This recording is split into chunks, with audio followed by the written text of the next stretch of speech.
As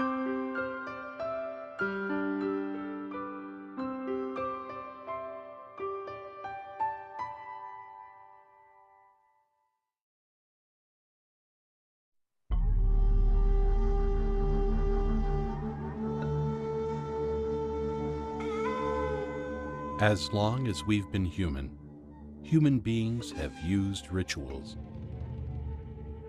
Rituals help us cope with life's uncertainties and strengthen us to face life's challenges. Through rituals, we engage the meaning of existence, and they help us enter into life's deepest mysteries. Rituals are also a reliable way to find yourself again when you get lost. Think of how rituals function in our life today. Think of the Olympic Games, for example. Can you imagine how less impressive they would be if there were no pageantry, no opening ceremonies, no Olympic torch?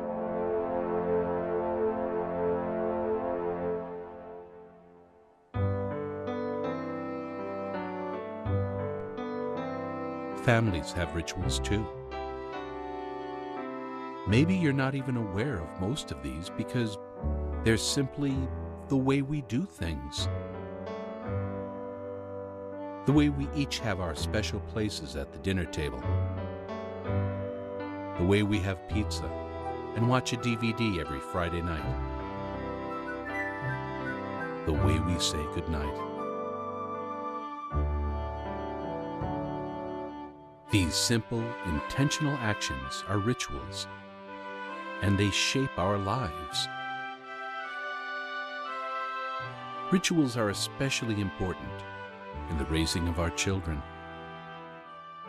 Research has shown that the practice of common family rituals like shared regular meal times or bedtime or holiday rituals help build a child's resiliency.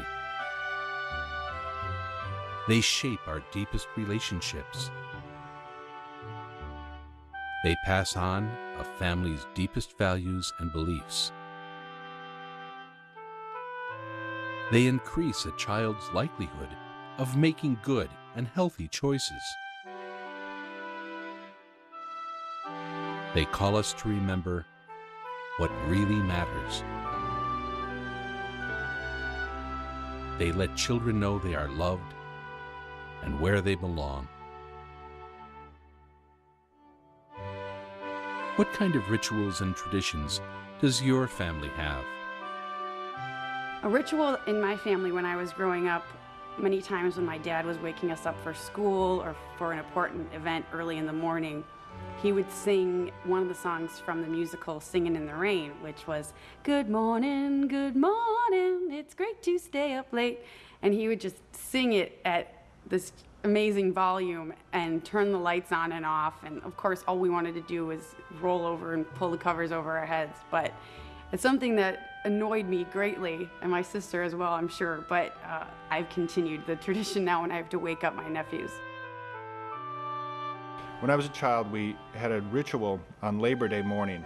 We would get up and the extended family of my immediate family, grandparents, and our cousins on my mom's side would gather together for breakfast. We'd be outside and we would fry up bacon and eggs in the bacon grease and make sandwiches out of hamburger buns, buttered on both sides, of course. In addition to that, we'd always have coffee and milk and orange juice with cantaloupe and fry cakes or homemade donuts. And it would be kind of the end of summer, a last chance for the family to get together, spend a morning sharing food before everyone had to return to their homes, return to work, return to school for the children. It was just that one last gasp of summer where we were able to spend good time together as a family. We have a huge family, at least 40 cousins on each side, and now they have kids too. So our Christmas celebrations happen in rented halls. It's really nice to see everyone and catch up, but it's not very intimate. So Christmas Eve is our celebration with my immediate family. My mom and dad, my 2 sisters, and now my daughter, and sometimes my grandma too, set this elaborate table, get all dressed up, and share a meal of Christmas time specialties like Mom's famous cheesy potatoes. Then we go to Mass together and come home for dessert. Afterward, we each open a single gift around the Christmas tree with carols in the background. It's warm and quiet, and we fiercely guard it. It helps to be aware of and appreciate the rituals that punctuate our family's days and months and years. Such awareness helps us to receive the wisdom these rituals carry within them, and to be more present and attuned to our family, our neighbors, and ourselves. Becoming aware of rituals in the home also helps prepare us to appreciate and benefit from the rituals we share at church. At Mass, we engage in rituals that build our spiritual resiliency, celebrate our deepest values and beliefs. They shape our deepest relationships,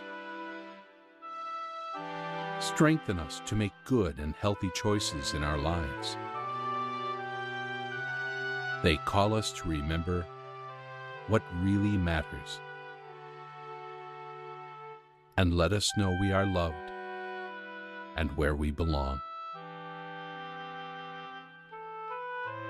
Rituals are one way that God speaks to our hearts and invites us to abundant life.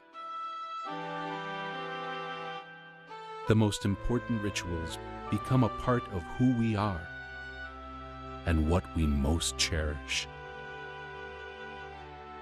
When I was a child, I discovered, actually, my father had a ritual. I had gotten up to go to the bathroom one night, and as I was walking to the bathroom, I passed by my parents' bedroom. And there, kneeling beside the bed, was my father. His eyes were closed and he was in prayer. This was a man who never really talked about his faith, and yet I saw in that ritual his faith coming through. And after I used the bathroom, I went back to my own bedroom, and I knelt down beside my bed, like my father, and I prayed. And I prayed that night for my family and especially for my father.